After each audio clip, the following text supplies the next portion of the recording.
Danny, and I work for Troy Middle School. And I was working with Gabby Fuchs at the Fuchs Lab at the RNA Institute. This is my first of my 2 summers, so a lot of what I did this year is setting me up for an even more enriching second year, which I'm very excited to be participating in. So first I want to sort of talk about what brings me to the STEM Research Institute. I am a very new teacher. I only just finished my first year teaching, yay. But before that, thank you. But before that, I had just gotten a master's in ecology and evolution, where I used a lot of the practices and information that I was learning through research and applying it to academic sort of like endeavors for the classroom. And when I found the SRI program, I was like, wow, that is exactly what I've been trying to do. So I am very grateful to be able to pursue this opportunity that allows that sort of intersection between scientific research and academic enrichment for our students. And this is just pictures of me engaging with the wilderness.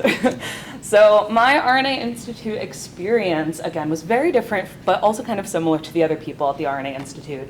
I spent a lot more time in freezers, I think, than either of my colleagues this year, maybe not Justin. But I used many different types of DNA technology to analyze the data produced from various cell cultures. So I'll dive into sort of like what I was doing and why. There were basically 3 different sections of the first half of my summer, and then the second half was setting up next summer. What I mean by that is first, Dr. Fuchs was tasked with designing experimental protocol for high schoolers for a DNA technology camp. So this was a way to sort of get me engaged with the practices that are used in a lab, because I hadn't touched those tools in a very long time. So I worked with her to design experimental protocol and really get back into the world of what does it mean to design an experiment.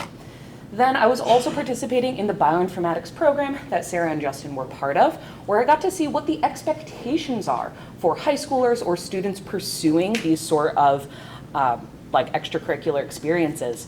Because while I am a new teacher, this industry is growing like crazy. It's growing like a weed. So a lot of the expectations for students are very different from what they were expecting even when I was a student. So I got to experience a lot of that. And then lastly was RNA Day. So that was a beautiful culmination of all of what we put together from the various camps and the programs that UAlbany was running, where we got to, again, be exposed to what cutting edge research is occurring and how is it relevant to our students. Then in the wet lab, I have a video just ambiently playing of what it looked like for me to do some pipetting. This was taken very early in the summer, so my technique is a little shaky, but I got better throughout the time there. But so what we see at the top here, we have basically a progression of how we might visualize some of the cells that were grown. I wasn't growing this type of cells, but one of the people in Gabby's lab was so generous to let me take a look at the cells that she was growing, where basically we have whatever dish that we grow our cells in, then we look at it through a microscope. This is just taken with a picture with my camera, put right where my eyes would go in the microscope. But there's a pretty cool piece of technology that allows you to make a digital version of that photo where you can change the contrast and outline different cells to your liking. So this was a really engaging experience to see the way that cells can be understood or analyzed beyond what I previously knew, which was just look at it under a microscope. Some of the other things that I got to do when I was in the lab, I got to design primers and amplify them through PCR. So working with Gabby, basically, we were able to go into certain data visualization programs, look at the DNA sequences of the plasmids in certain bacteria, and figure out where can we insert new sequences of DNA to reach the results that we actually are looking for. We then basically visualized to see if those transformations worked through gel electrophoresis, specifically southern blots. Again, some bacterial transformations, which is just how we put those plasmids into the bacteria, and cell culturing, where we grow the bacteria that we just modified. So it was all very related, but took a very diverse set of skills to pull off. So when I was thinking about how I could apply this to the middle school classroom, I was thinking about what is the purpose of these activities. And truly, it is to prepare my students for whatever endeavors they want to take on in high school. Additionally, we have certain learning objectives that we want to meet. So I took a really common sort of approach called backwards design. So first I had to figure out what is it that the scientists that I'm working with are looking to do, what questions are they asking? And they're actually really similar to the questions we ask in middle school. So then I went to think, how can I use the tools that these researchers are using to ask these questions and basically help middle schoolers use that same way of thinking to find the results. I also was thinking a lot about what paths my students could follow once they're in high school, inspired by all of the different adolescent activities I got to witness this summer. And I got to think a lot about what skills they might need to be accepted into those highly competitive programs. So first, again, I observe how research is conducted. I identify those opportunities that are there and think about what skills they might need to achieve them. So the second part of backwards design is to think, how do I know that they reached these goals? I designed 4 different assessments for the lesson sequence that I prepared. These are basically little quizzes that will be used periodically throughout the lesson sequence that are aligned to 2 of our middle school standards at varying levels. These PLDs basically mean how proficient are you with the material. PLD 1 is they are entering, they're beginning to engage with the material. PLD 2 is they are beginning to have some proficiency, and PLD 3 means they've mastered it for their grade level. So with standard middle school life science 1-1, it's actually only able to be assessed at the performance levels 1 and 2 without conducting an investigation. So part of how this lesson sequence is designed is to give students the skills they need afterwards to plan and conduct an investigation on their own. So I didn't yet have time to plan an investigation, but it's all about giving them those skills to succeed. When I was trying to design the learning outcomes to reach these goals, I was thinking again of a toolkit. What tools can I give my students when they reach new and unfamiliar places will they need to use? And so I was really focused on building their perspective and challenging them to think not in black and white categories, but to build a sort of dichotomous key of their own understanding. With this sort of 5E model that some of my colleagues have presented already, I began with this engage step where we use Legos as a way to model the building blocks of life, which are cells. A lot of our students don't know what cells are, they haven't seen cells, so it's a really new phenomenon to them. So starting at the absolute most basic understanding is essential.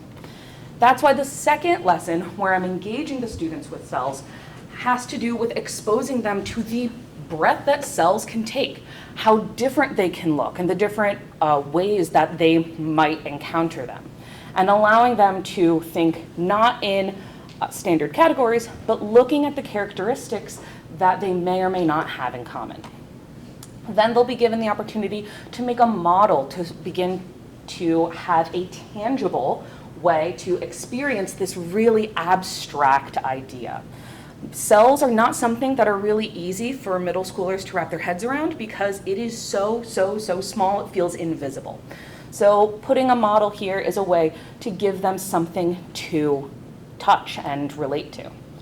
After that, they will have an opportunity to begin to explain some of their understandings, looking at how different parts of cells can contribute to the way that these different types of cells function, ultimately culminating in a board game, which is a way for them to compete with each other, to use their understanding and try to explain themselves to the best of their abilities, basically. So this is the board game. I wanted to show it off because I commissioned art from some of my friends that are professional artists.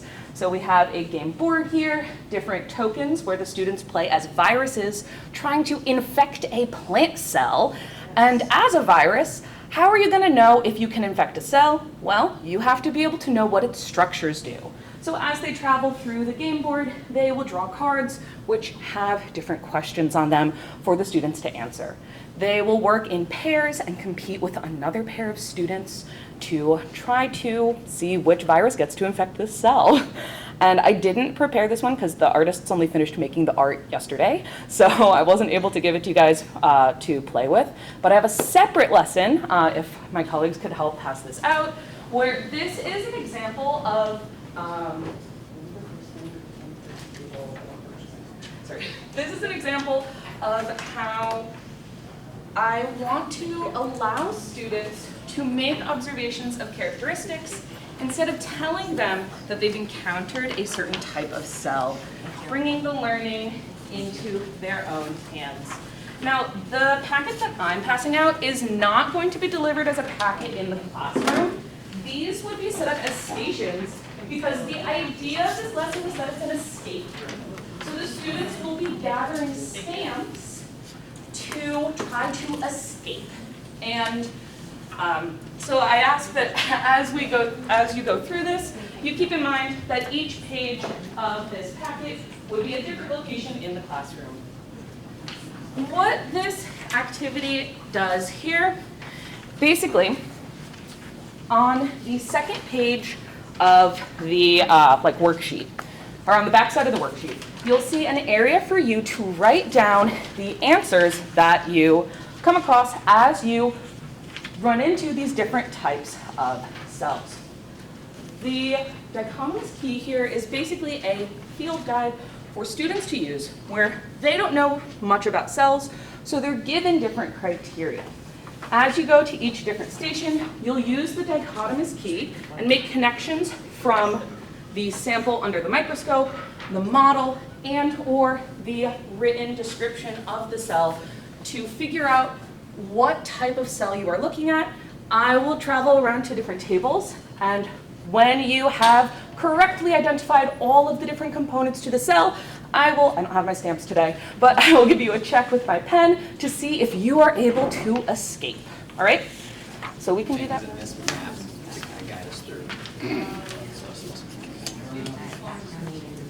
So these are going to be distributed throughout the room. The next person. So for summer 2026, I wanted to talk about where I want to go with the lesson sequence I designed. So I mentioned that I can't really assess at those higher performance levels for one of the standards. So one thing I hope to do this summer, but ran out of time and hope to pick up next summer, is designing an activity for students to be able to plan and conduct their own investigation to make it a coherent unit as opposed to a lesson sequence, and potentially incorporate some of the bioinformatics I learned about, either through a lesson in genetics or even potentially body systems, because we learned a lot about how body systems are affected by our genetics, and tie in a lot of what we're learning in cells and apply it to those coming units. And for next summer, what Dr. Fuchs and I have set up is basically we prepared some cell cultures that we're going to de-thaw next summer to look at the basically effect of the primers that we inserted into the bacteria to compare how they produce protein under different stressful conditions. So we are investigating whether those codons from Justin's activity, whether CAA or CAG produce different amounts of protein, even though they code for the same amino acid. And it has a lot to do with the stability of the mRNA and more specifically the tRNA. So that's something that if you're here next year, I'll be able to tell you more about hopefully then. I wanted to say a great special thanks to everyone at the RNA Institute, everyone part of the Troy School District, and also here at Questar, especially Nicole. I could not have done it without any part of these institutions. So again, thank you all for your attention and participating in my activity.